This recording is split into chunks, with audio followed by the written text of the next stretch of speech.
శ్రీ గురుభ్యో నమ. హరి ఓం. అందరికీ నమస్కారం.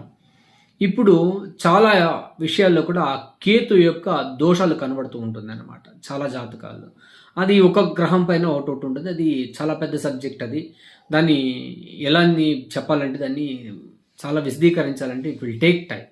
అది అర్థం చేయాలంటే కూడా సామాన్యంగా కొద్దిగా బేస్ నాలెడ్జ్ ఉంటే దాన్ని చెప్పచ్చు అనమాట. ఇబ్బంది ఏం లేదు.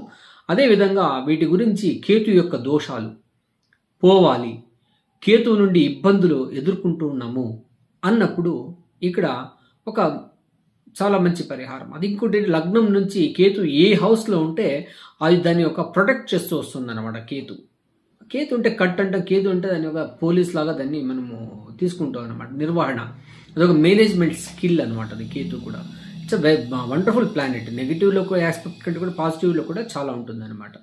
దీన్ని దాన్ని కేతు నుండి మనం ఎలా బయటపడాలి, కేతు దోషాల నుండి అంటే ఇక్కడ మన అవ్వగారు అనేది మన ఇంట్లో ఒక పెద్ద ఆస్తి అనమాట. ఆమెకున్నటువంటి అనుభవము ఎవరికీ లేదనమాట. చాలామంది నెగ్లెక్ట్ చేస్తున్నారు ఈ మధ్య వచ్చిన వాళ్ళు. దయచేసి చేయొద్దండి.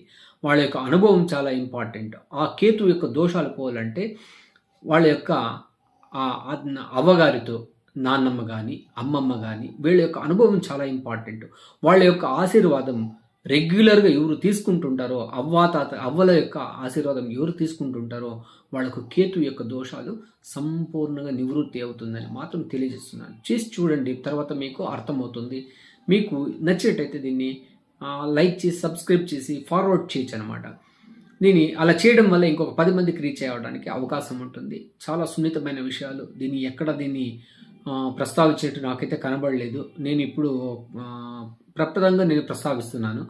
సో గర్వంగా ఉంది. నాకు సర్వీస్ చేయాలని ఒక మంచి ఉద్దేశం అయితే ఉంది. కాబట్టి అందరూ బాగుండాలనే ఉద్దేశం.